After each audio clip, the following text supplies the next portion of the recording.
चलिए आज उस चीज़ का पटाक्षेप हो रहा है जो महीने भर से लगातार बिहार की घटना हम सुनते आ रहे थे। बिहार जिसकी राजनीतिक नीतीश को प्रभावित करती है, बिहार जिसमें ये तय होना है कि एक ऐसा मुख्यमंत्री जो लगभग 20 साल पूरे कर चुका और अभी भी जिसको जीत के लिए जो अभी भी मुद्दा है। इस वक्त हम लोग भारतीय जनता पार्टी के प्रदेश चुनाव कार्यालय पर और इसी सड़क पर सब दिख है ये वीरचंद पटेल पथ है जिस पर आपको तमाम पार्टियों के ऑफिस हो रहे हैं। लेकिन सवाल ये है कि आखिर यहाँ सबसे ज़्यादा भीड़ आपको दिखाई देगी। फैसला होना है नीतीश पर, लेकिन इतना नीतीश के कार्यालय पर आपको भीड़ नहीं दिखाई देगी। आरजेडी के लोग तो इंतजार कर रहे हैं, तो पुलिस और तमाम लोगों के जो कल की चुनौतियों के बाद पुलिस काफ़ी टफ स्टैंड पर है। उसने सुबह ही इस तरह का बाकायदा मैसेज भी कर दिया है कि कोई अफवाहों पर ध्यान न दे। तो लगातार अगर हम ये देखें, यही पार्टी कार्यालय इस बार तैयार कर रहा है। इस पार्टी कार्यालय से ही आपको समझ में आ जाएगा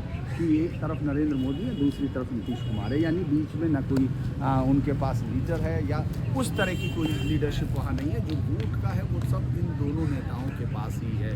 जो भी होना है इन दोनों नेताओं की भीड़ से है। और 8% महिलाओं का जो बढ़ा हुआ वोट है वो तमाम लोगों को, हालांकि दोनों तरफ से अपनी अपनी तरफ उसको खींचने की बात हो रही है। ये भी है कि ये 8% महिलाएं जो हैं ये तय कर रही हैं कि किस तरह से कौन सी सरकार बन रही है।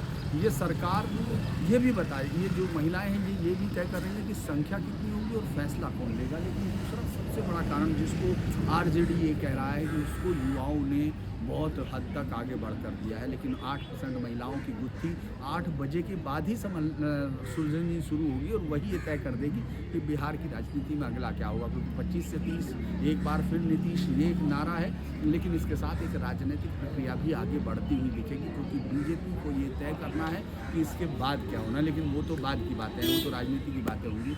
इस वक्त अगर हम सब देख रहे हैं तो इस पर ही सबकी निगाहें आकर टिकी हुई हैं। आप सोचिए कि मुख्यमंत्री बनना है नीतीश कुमार को, लेकिन फैसला यहाँ, उस फैसले का सबसे ज़्यादा बड़ा असर पड़ेगा बीजेपी के आने वाले चुनाव की रणनीति पर। मैं कुछ ऐसी सीटें हो सकती हैं जिन पर सबकी निगाहें होंगी, क्योंकि सम्राट चौधरी अपने वक्तव्यों से आए हैं। तो लेकिन सबसे ज़्यादा निगाह होगी कि तेजस्वी का राघोपुर में क्या होता है। राघोपुर पर पूरी ताकत झोंकी, यहाँ तक कि जो बीजेपी के स्टालवर्ट हैं वो जानते थे कि राघोपुर पर ही अगर घेर लिया जाए तो फिर तेजस्वी की आगे की रणनीति को देखा जा सकता है। यहाँ अगर हम ये कहें कि राहुल गांधी या उन तमाम चीज़ों का आज असर आते आते खुल गया है। कोई भी अगर कोई चर्चा आपने देखी होगी, वोटिंग के बाद सिर्फ 2 ही नामों की चर्चा है, या तो नीतीश है या फिर आपके पास सिर्फ और सिर्फ तेजस्वी है। तो इसी के बीच में हम लोग इसी सिमट कर दिन भर की सारी घटनाएं आप देखते रहेंगे। हम लोग उन चीज़ों को पकड़ने की कोशिश करेंगे अमूमन जो कैमरों से छूटती हैं। नमस्कार। हाँ भाई, क्या